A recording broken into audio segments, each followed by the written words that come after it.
Pues bueno, ante todo, como siempre, un saludo cariñoso, lleno de amor para todas las personas que tienen ética, que tienen sentimientos de apoyo al pueblo cubano, de solidaridad con el pueblo cubano, con el país, con la revolución también. Y estamos ahora hablando de una importante gira que está haciendo hay que decir que, porque los odiadores, todos los sinvergüenzas hablan de que como que la dirección de la revolución y los dirigentes cubanos, que bueno, que ya están mayores, etcétera, tienen otro lenguaje que no quiero utilizar yo porque no soy, para que no se me confunda. Pero el hecho de que una joven cubana de 25 años con un nivel extraordinario, con una calidad humana y también una calidad intelectual realmente notable, va a dar una gira para hablar precisamente, como decía el compañero José, de las dificultades y los problemas que existen en la sociedad cubana.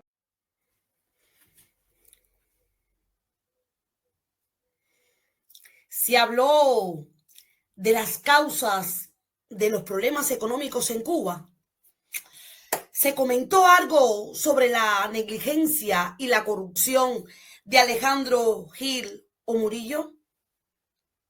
¿Alguien sabe algo de estos dos antiguos mandamases de la economía cubana? Sencillamente los desaparecieron, o como se dice en buen cubano, explotaron para arriba. Sencillamente los desaparecieron.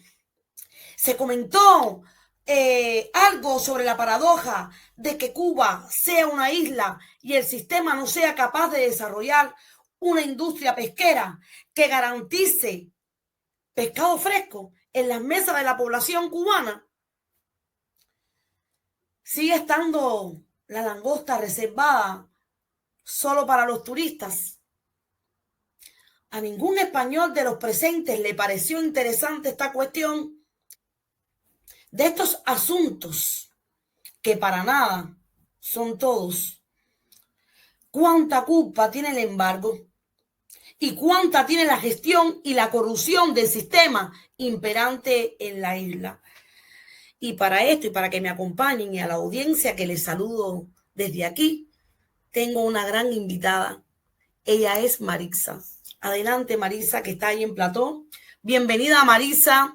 Bienvenida nuevamente. Para mí es un placer y un gusto de nuevo tenerte en Convergencia Martiana. Y quiero que ya has estado con nosotros antes, pero quiero que te vuelvas a presentar a esta audiencia maravillosa que nos va a estar aquí acompañando. Muy buenas tardes, Horaisa. Muchas gracias por esta invitación.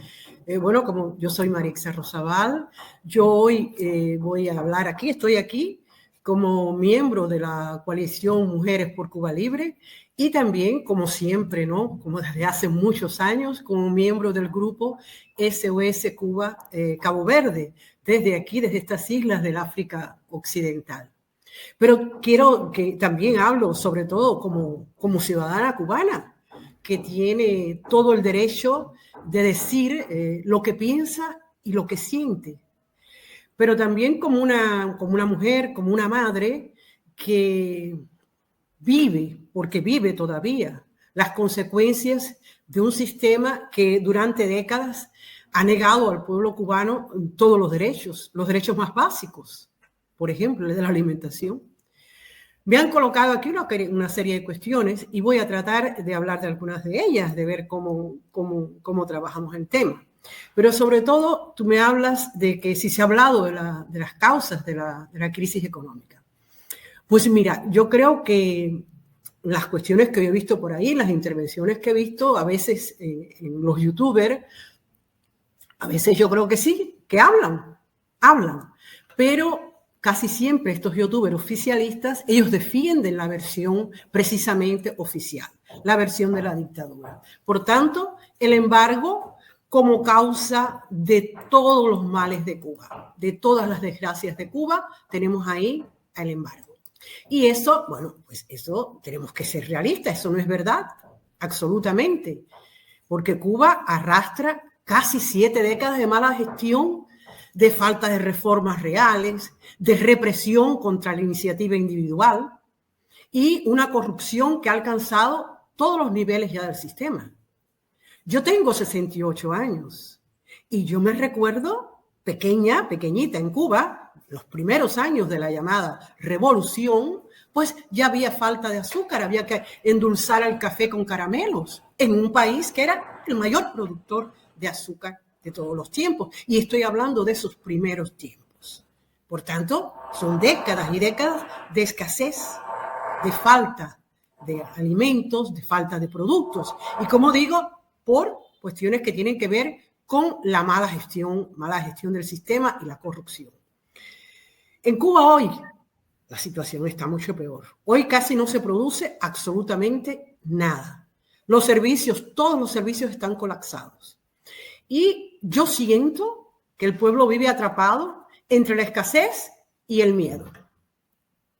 Y como esto sabemos, eso no lo provocó el embargo.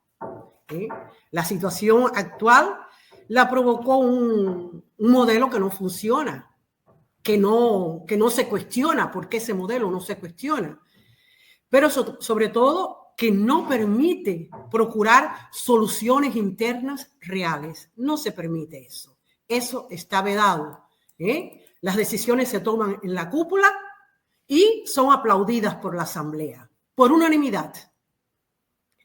Es interesante que hablas ahí de la corrupción y hablas de 2 representantes, los últimos, Alejandro Gil y Marino Murillo, 2 de los principales responsables de la economía en los últimos años. Como digo, 2 de las caras, porque realmente los responsables continúan a ser los mismos. Y como digo, aplaudidos y aprobados en Asamblea Nacional. Con ellos parece que no pasó nada. Se habló, se dijo, los acusaron de corrupción, pero pues yo creo que hoy nadie sabe de ellos. Desaparecieron. Y eso es porque en Cuba no hay transparencia en la información. En Cuba no se explica realmente nada. Como tú dijiste, explotaron, ¿no? O los explotaron, ¿no? O los explotaron. Pero solo que nadie sabe dónde cayeron los pedazos. ¿Dónde están los pedazos de ese explote? Ha sido así por décadas y continúa siendo así. Yo pienso que no nos podemos olvidar de Ochoa. Otro que no lo explotaron, lo fusilaron. Lo fusilaron. Cuando se estaba detrás de la cuestión del narcotráfico, pues encontraron rápidamente un chivo que espiara las culpas. Este fue Ochoa. Y como digo él, hay tantos otros Robainas, etcétera. Figuras fulgurantes que desaparecen y que parece que cuando desaparecen los problemas se resuelven, pero los problemas no se resuelven y quien continúa pagando la situación es el pueblo que no tiene explicaciones. Y como te digo, continúan los altos mandos, continúa la asamblea funcionando y todos, como siempre, aplaudiendo. Nunca, los cubanos nunca reciben realmente respuestas. Bueno, y sobre la isla rodeada de mar y no haber pescado fresco, es que no hay pescado fresco, ni hay congelado, ni salado, no hay ninguno. La industria pesquera en Cuba está en ruinas, está completamente en ruinas porque está mal gestionada, porque está centralizada y porque grande parte de lo que se pesca pues se exporta, ¿no? Va para la exportación o para los grandes hoteles que los cubanos pues ni pueden soñar a veces entrar, ese cubano a pie. Yo creo que la población tiene mucha dificultad para acceder a todo lo que viene del mar, hasta lo más básico, la sal. A veces nosotros no hay sal en las casas en Cuba. No hay sal limpia, no hay sal buena. Una sal, que es una cosa que está ahí. Es impensable. ¿Cómo es posible? ¿Se fueron los pescados también? Tal vez emigraron debido a la situación. Puede ser. En Cuba todo es posible. Está en Cuba. Tal vez el embargo los hizo emigrar. Pero bueno, eso ya sabemos que es así.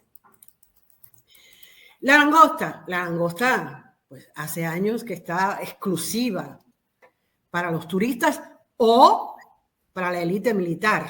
para la élite militar. Hay personas que no saben en Cuba ni lo que es langosta, como había personas que no sabían ni lo que era carne de vaca, ¿no? Estos últimos, los pobres, ¿no? Es una práctica institucionalizada durante décadas. Eso no es un rumor, eso allí tú lo vas y le preguntas y las personas ni saben a veces lo que es.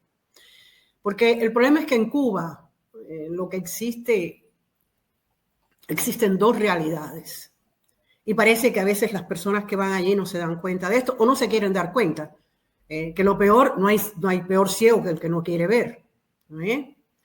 Hay un cubano de a pie que tiene los estantes vacíos, la libreta de racionamiento, escasez de todo, de lo más básico. Y está esa otra parte de los turistas, de los altos mandos militares, de los altos dirigentes, ¿no? Que tienen acceso a todo, a productos de lujo, y cuando digo lujo, viven con un lujo que hay que ver. De carne, de res, de medicamentos, de combustible. Y eso no tiene nada que ver con el embargo. Eso es pura política interna. Eso me recuerda mucho el apartheid. El apartheid de Sudáfrica, cuando negros y blancos vivían separados. Solo que en Cuba es un apartheid económico y social. Los cubanos de a pie y los turistas y los que están con el régimen. Y esa dicotomía se expande. Tanto es así que yo veo que a veces ahí en las redes dicen, vi una frase, cubana genuina, y me pregunté, ¿pero por qué cubana genuina? ¿De qué están hablando? Y después me di cuenta que cubano genuino es aquel que defiende la dictadura y el no genuino es el que no defiende la dictadura. No, nosotros hay que eliminar esto y ver que una cosa es la dictadura y otra es Cuba.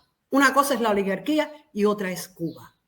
Y esa Cuba, pues, es de todos nosotros. Y por eso estamos aquí hablando. Bueno, a mí personalmente me cuesta entender muchas veces algunos espacios. Por ejemplo, ahí en España y aquí en otros países, en muchos países, algunos espacios donde hay personas que defienden a Cuba, presumiblemente, pero no defienden a Cuba, defienden al régimen, que se diga, porque ellos no defienden la gran parte que es ese pueblo, están defendiendo una partecita. Y yo los trato de entender, porque yo pienso que Cuba durante muchos años fue así como un farol, fue romantizada, era la tierra de la libertad, pero es que Cuba no tiene nada que ver con eso. Cuba no tiene nada que ver con eso. Cuba hoy es una tierra oprimida. Y lo que existe es un gobierno que excluye, un régimen que excluye, un régimen que castiga, un régimen que oprime. Eso es lo que existe en Cuba hoy. Y yo creo que es eso lo que nosotros tenemos que pasar. Distinguir Cuba de gobierno cubano. Son dos cosas diferentes. Cuba sí, Cuba es nuestra. Ese gobierno no. Ese gobierno necesita salir. Pero bueno. Estuviste hablando, Araiza, hablaste ahí del campo y dijiste una cosa bien bonita. Cuba es un país llano, fértil, con un clima favorable.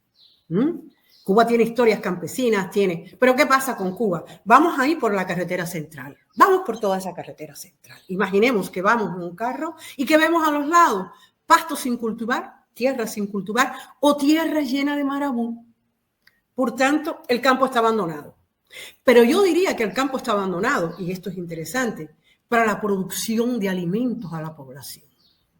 Porque no está abandonado para el marabú, y el marabú a veces lo utilizan, lo hacen carbón y lo venden. Por tanto, está abandonado para alimentar a la población, mas no está abandonado para llenar los bolsillos de esa oligarquía que recoge el producto de esa venta. El campo está así, está sin yo creo que lo que está es sin libertad para producir. Los pocos que producen por cuenta propia, pues enfrentan la burocracia, los decomisos. Hoy vi un vídeo terrible sobre un anciano decomisado a vender yucas. Hay un desincentivo total. Mientras tanto, seguimos comprando, como tú dices, arroz a Vietnam y a Brasil, como si en Cuba no se pudiera sembrar nada. No es que llegue para todo, pero bueno, para una gran parte.